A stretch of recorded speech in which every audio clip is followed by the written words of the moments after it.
Mga kaibigan, welcome back po sa inyo. Ito po yung mabilis na balita natin. Gilas Pilipinas tinambakan ng Jordan at umarangkada ng 2 pwesto sa power ranking ng FIBA Asia Cup.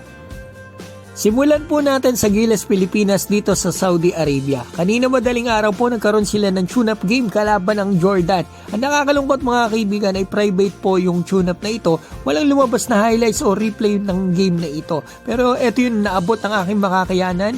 Ang naging score mga kaibigan, 75-61. Tinambakan po natin ng Jordan. Kahit na po ang kanilang naturalist dito ay si Dart Tucker at meron po silang anak ng NBA player dati na si Hakim. Ang anak niya si Abdullah naglaro dito mga kaibigan.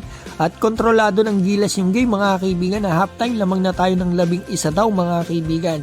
So ito ayon sa detaling nilabas ng SBP ay nag-init yung 3-point shooting ng ating team si Scottie Thompson, Dwight Ramos at Kevin Kiambao. Sana magtuloy-tuloy mga kaibigan kasi alam naman natin mga kaibigan masarap talaga lumaban pag galing ka sa puro panalo kaysa naman galing ka sa talo. Iba talaga ang kumpiyansa ng ating national team. Sana madalan natin dito sa Asia Cup.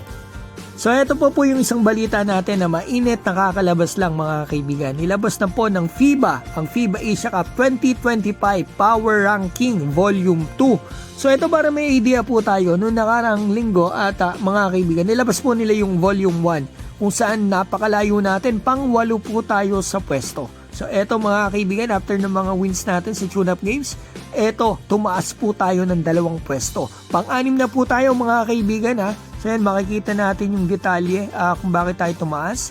Yung magandang momentum natin sa back-to-back wins against Macau Blackbirds and Jordan. Yan mga kaibigan. Napansin ng FIBA yung ating athleticism at ball movement. Yan mga kaibigan. At eto makikita natin mukhang nasa magandang shape daw ngayon ang Gilas Pilipinas. Even without Kai Soto, their athleticism still make them a dangerous side. So yan mga kaibigan ang nasabi ng FIBA sa observation nila sa ating Gilas Pilipinas. Sana po talaga mga kaibigan manalo tayo sa FIBA Asia Cup kasi napakatagal ng panahon na hindi tayo nananalo sa competition na ito. So yan mga kaibigan ang aking mabilis na video para sa inyo. Sana kahit paano ay na-appreciate po ninyo. Maraming salamat po sa inyong suporta sa Gilas Pilipinas at syempre sa aking munting channel. Mga kaibigan, maraming salamat po.